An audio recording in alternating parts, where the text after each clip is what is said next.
It's a time of big change in my life as I'm sitting in my new home office in my new home doing these first recordings, feeling feeling excited about the possibilities.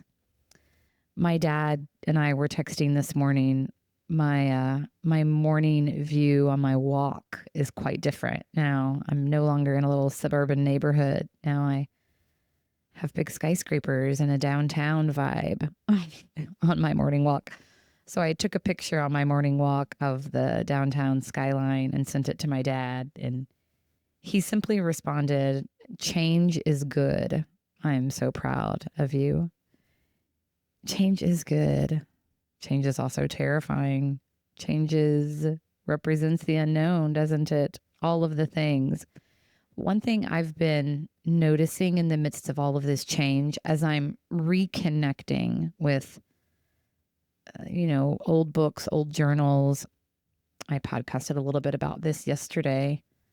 Um, Reconnecting with earlier versions of myself. And I'm recognizing like the cyclical nature of change, how we come back to parts of ourself, perhaps that we put down for a bit, but we're reconnecting. And as I've been coming across like books and journals and reading old passages, reading old notes to myself, I found something yesterday that was a note I'd written to myself when I was just getting ready to turn 30, so 20 years ago. And I was so impressed with the depth of the 30-year-old version of me, like the depth of wisdom and wanting to be more of who I am. And there was also a little bit of a sadness, like, gosh, because the last few years have been so hard in a really awful relationship, and I lost parts of her.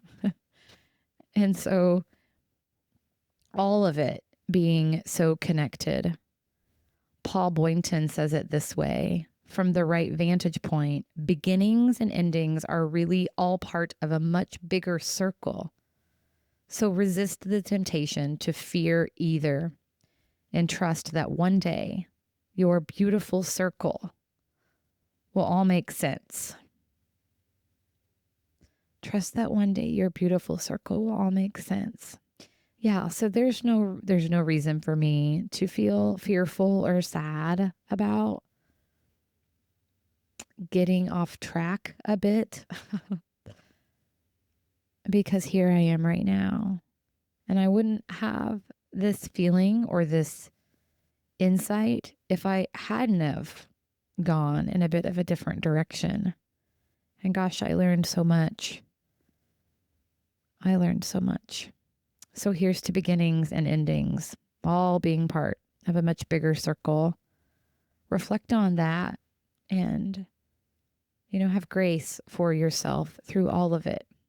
What a great way to take care of yourself and ultimately each other.